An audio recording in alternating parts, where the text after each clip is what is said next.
keraton setinggil negara Traju Tresna iki. Mekaten sinuwun. Iya.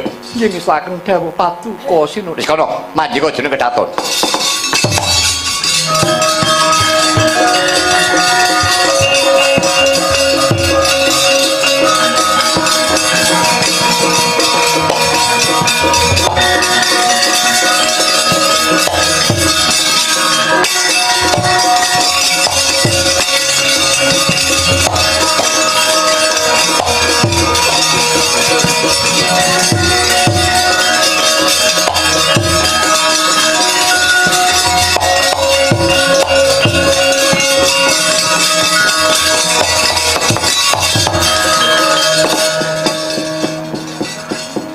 Pancatnyana wonten timbalan iki ngadhawuh sinuwun. Lawan kowe Wilmuna wonten timbalan iki ngadhawuh sinuwun. Coba aku njaluk panemumu moksa kloron. Anggon ingsun Darbi Sedya bakal misuda Yati Samba dawuh kelawan Anyanawati. Manut panemumu piye? Rak yo becik to Pancatnyana. Iye, sae. Namung sae ingkang kados pundi? Lho, mestine becik tumraping anggonku misuda anggonku mbiwada kawan kadangku supaya katon becik, katon wibawa. Upamane yen to kapireng lawan Kanjeng Rama Prabu Sri Bathara Kresna mindah baya kaya apa penggali Kanjeng Rama Prabu mesti rak suka. Nggih. Namung nyuwun pangapunten. Badya kados pundi Dewi Anyanawati menika pepunden negari Traju Tresna. Kok ngono? Inggih, menika garwa paduka ingkang sah.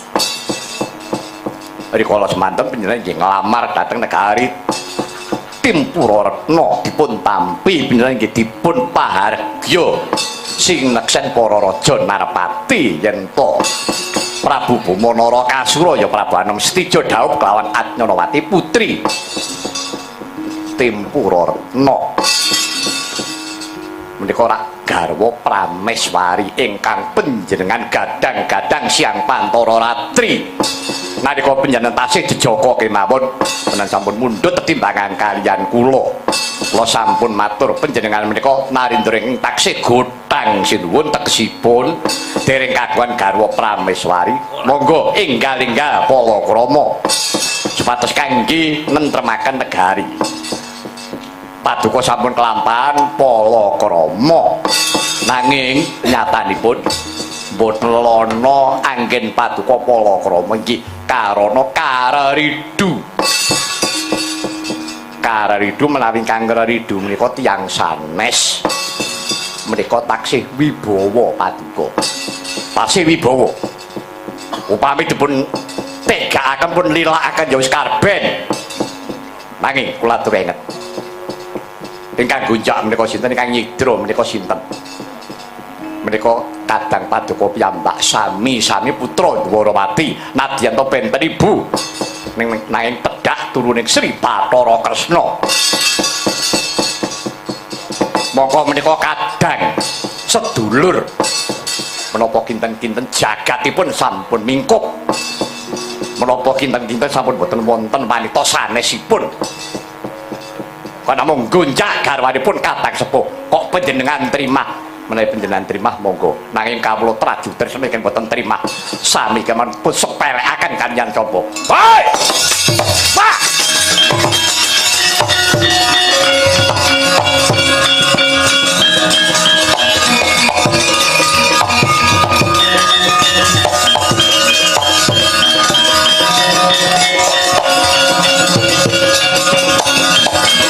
Kaya sinipi Sojo tang mawi ngowi ngonet Truante angatira Kumedot matoning ati Bintane mangododo Itepe mangolo cokro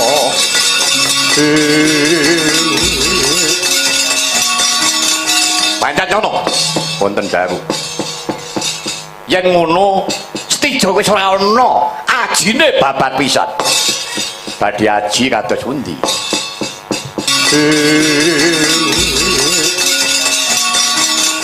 Pancen ngono. Wonten dawu. Yen ngono Setijo wis ora ana ajine babat pisan. Badhe aji kados pundi?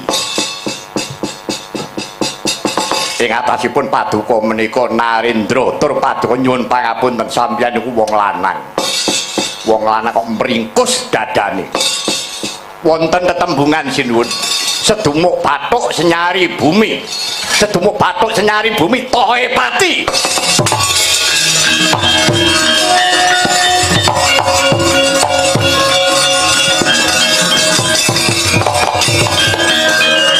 Oh ya sinipin nggih. Prabu Bama Narakasura dupi nampi atur ingkang ageng kepatihan pancat nyono miwah tityanira wilmuna merbabak bang pasuryane andhek angati rapane kali krek-krek kanang pojok keter astane Sang Prabu Bama Narakasura umawe astane dawah mestakanira ingkang rayi Den Samba temah Kapidara.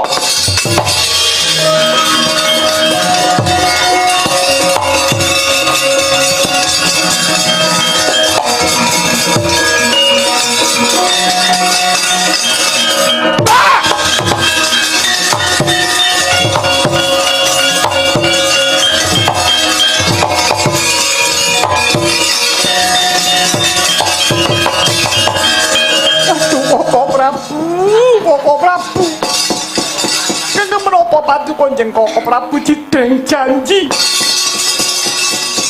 rikala semanten paduka Kanjeng Koko Prabu badhe ndhawuhaken kaliyan kula nanging nyatanipun paduka Kanjeng Koko Prabu duka mawantu-wantu Koko Prabu menawi Koko Prabu sampun wantala monggo kula atur mejahi paduka kula. Piye? Piye? Iki margane patimu.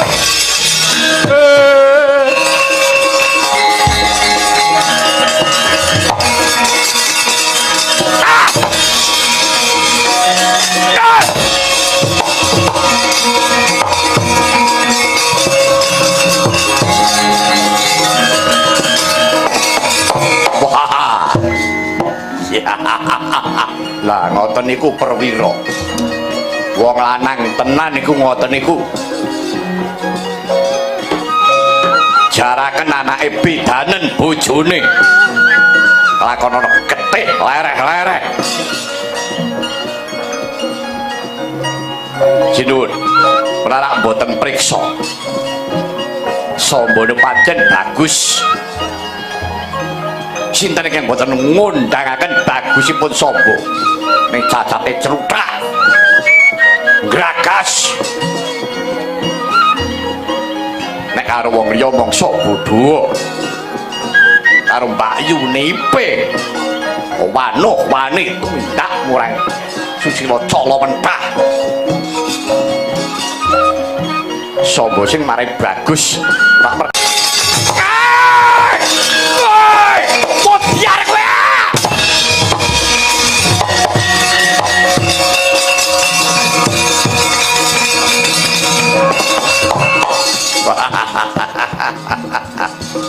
Nah, Samba niku nempuni lag baguse ora payu rane wong wedok sing gelem. Salah bakal suntangan meneh. Menapa malih nek panjenengan menika sampun tega tegel nguripi wong kaya ngeten iki padha karo ngingu wisa ngingu racun. Ngicuk-icuk tunggak kemado ngingu tunggak rawe. Mboten murung nggih gateli. Nek kula pateni sisan, ora pateni kanggo apa menisa kaya ngene iki. Wediar kowe.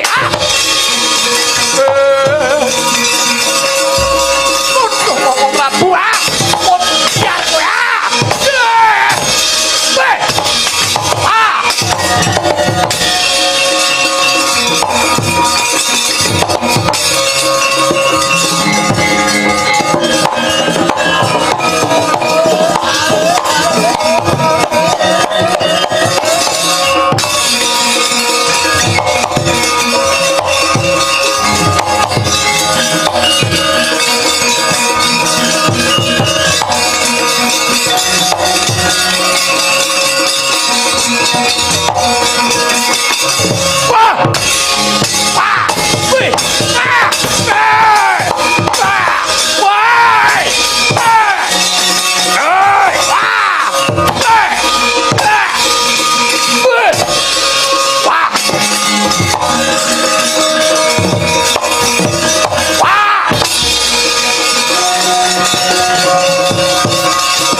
pun ilang kelilipe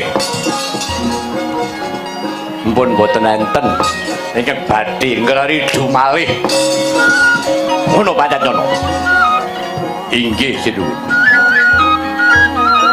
ning piye Pancatnyana menapanipun adikku mati aku kok tegel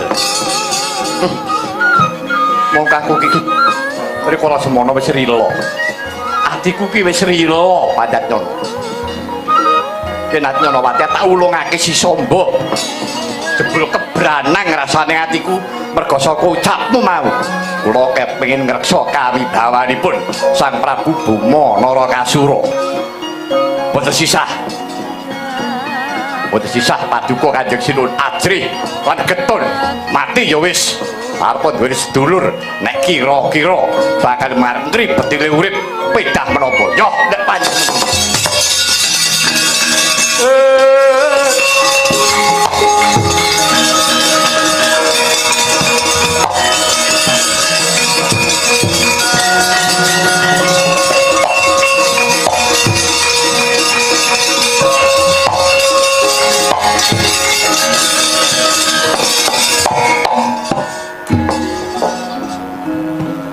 Anyanawati aja gelo rasane atimu dina iki Samba wis mekaning pati tak juwing-juwing tak jeng-jeng bangkene tak uwat-awut tak sebar batang isi Samba ning alun-alun karo Traju Trisna ben diolor-olor gagak bangkene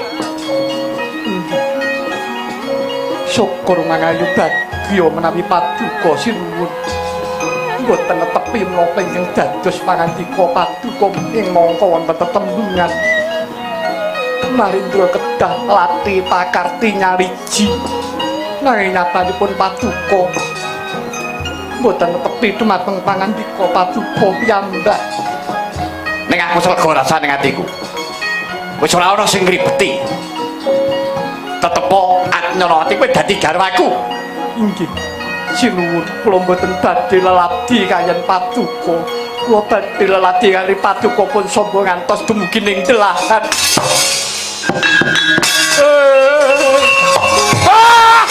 waduh Anyanawati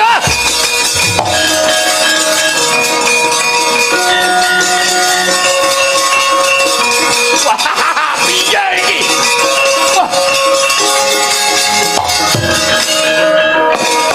oh Anyanawati kowe kok ora krasa yen aku iki tresna karo kowe Anyanawati Pancatnyana kula Sinuwun adiku mati bojoku mati piye iki nggih sampun kajengipun piye badhe menapa malih menahipun Anyanawati mboten tresna kaliyan paduka nggih sampun lho perkara Samba mati Anyanawati temekaning pati ora apa-apa lha iki mengko yen nganti Kanjeng Rama duka kepiye wayah mereka ngrama menika duka tegese wong tuwa sing ora adil wajib diwaneni iki cangkemmu lho lha badhe kados pundi menapa paduka namung badhe mringkus yo tak pikire dhisik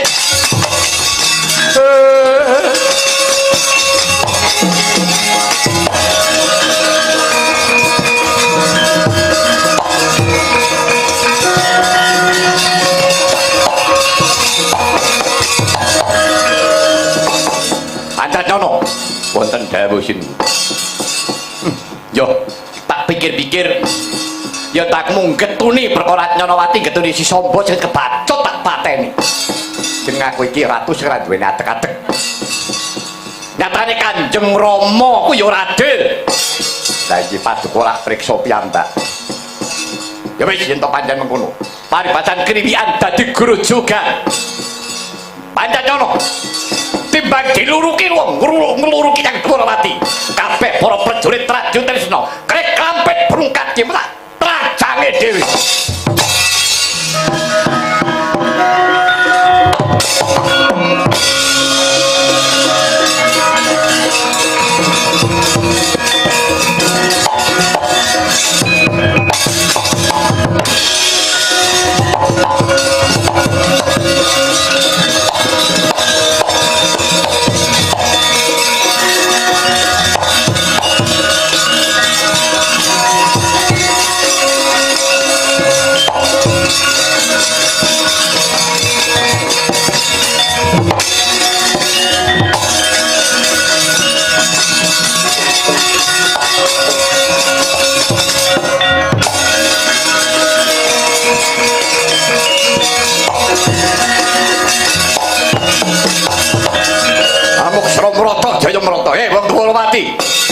Wong Dwarawati Mas padakno. Dina iki ora ana wong tuwa kawana enenge satru bebuyutan. Yen perlu Pandhawa ngebyuka. Cilik ora gedhe temekane pati. Bumo samate gati sawi kowe iki. Ayo, papakno kridaku.